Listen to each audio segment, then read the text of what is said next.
movies for black girl nerds.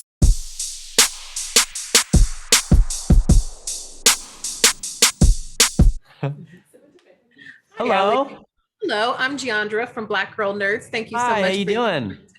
I'm excellent, thank you. How are you? You guys wrote such an amazing, fun review of a movie I did with me and my brother and my mom called Stella's Last Weekend, and I just remembered it. And I don't usually read reviews, but I remember your review was really got the movie in a way that I'll always remember. So thank you so much. Oh, thank you. We appreciate that. We appreciate you. When I watched this, I thought about my own aging and mortality. Aging is a funny thing. When you're young, you want to be old. When you're old, you want to be young. What type of thoughts do you have about your own aging at this point? Are you going at the right pace, or would you like it to go a little faster? What are your thoughts on age after being in a film like Old? That's a good question about what my thoughts are now. I think now I'm aware that your 20s are a good time. Like, I'm aware that this is a time to enjoy. It feels like you're in between some things, and now it's time to, okay, this is probably about as tall as I'm gonna be. This is probably about how I'm gonna look for a while. So in that way, I'm trying to enjoy it.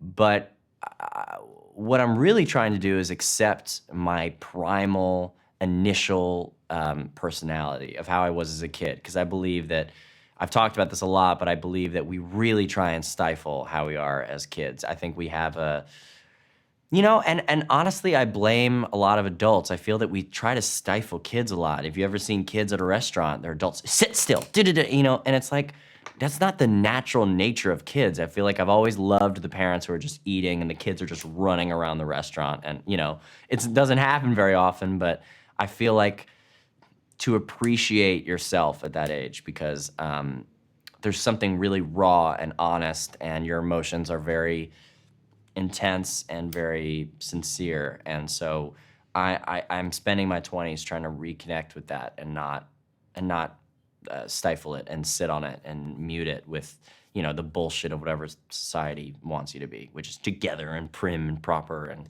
whatever that is. That's an excellent point, because you never know what type of formulative things are happening then that could inspire what you do later on. That is a great point. And I took that approach to my own parenting too. Just let them, love that. Let them be. I know. Well, my parents did too, and arguably I'm a disaster, but arguably, I'm more in touch with my real feelings. I think it worked out good. I'm sure they're pretty proud. With this film, there's some really interesting aspects in that there's an aging thing happening, but it's not being overrun with technical aspects. It's more implied. It's more camera angles.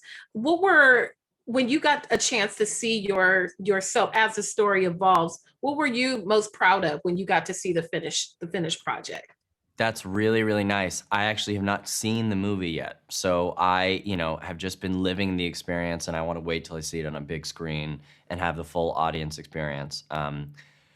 I think it's gonna be hard for me. I have a really hard time watching myself. I've never liked watching myself once. And I find that I'm so fixated on how terrible I look, and, just that it's never, you have this dream, you're kind of painting in the dark, and then I feel like you turn on the lights and you see the painting you've created, and it's not what you wanted always.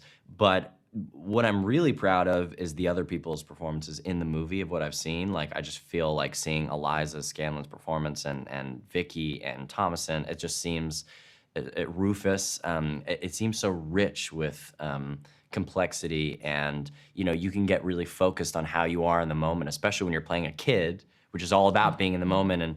And so it's nice to see later, like, just the trailer and saying, God damn, like, they were just killing it. But as far as myself, I'm never gonna be proud of myself. It's just not in my DNA.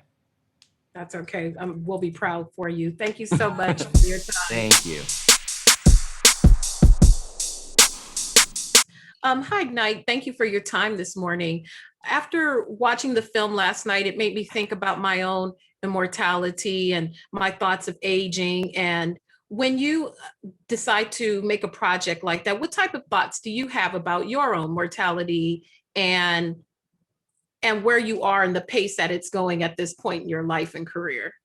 That's why I made the movie, is because that's the thoughts that are on my mind is, how did my kids get this old? What happened to my parents? They're so fragile. And when did this all happen? It's who I am and the relationship. God, I've been making movies for how many years? How this is crazy. And I used to be, when I'm on the set now, the children of the guys that used to work with me are now working for me. And it's like, how did this all happen? You know, it just seems like it's flying by. And so I think we all relate to that feeling. So when this graphic novel came to me, I thought, this is a premise that we all think about every single day.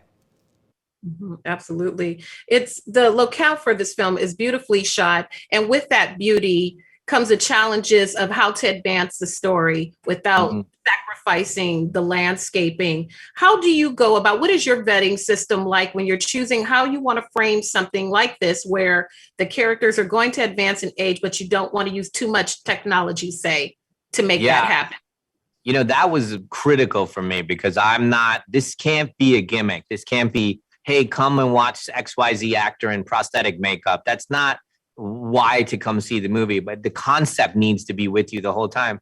So I tried to do a lot of different techniques for that, from changing the characters when you went at certain moments. Sometimes I would you not see the characters in certain ways, so you insinuate that they're getting older, but you can't actually see what they look like. Mysterious ways like that. Sometimes I would use prosthetics very lightly, but when to change actors and all it was a powerful kind of math equation of, this is how old the character is, who's going to play them, how does this work, how does it keep moving like that movement, so that it's not a gimmick, but you're getting this sense of movement of time on each character.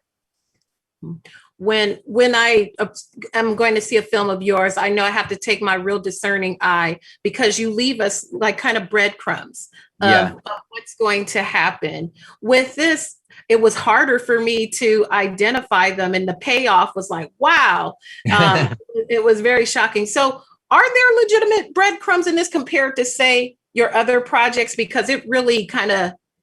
Well, it's there all along. I can't think we could, how can we say this without talking about it? It's there. It's so overt that you're missing all of them from go, in the sense of, there is a binding thing about the people on that beach. So that's there. It's ready for you to see if you're looking, but you take it as normal characteristics of people's lives and random things about them. But there is this commonality about everybody, which tells you where we're going.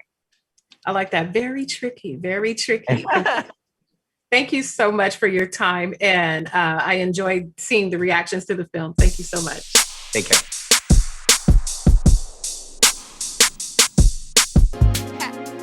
Better shake your booties for black girl nerves. Better shake your booties for black girl nerves.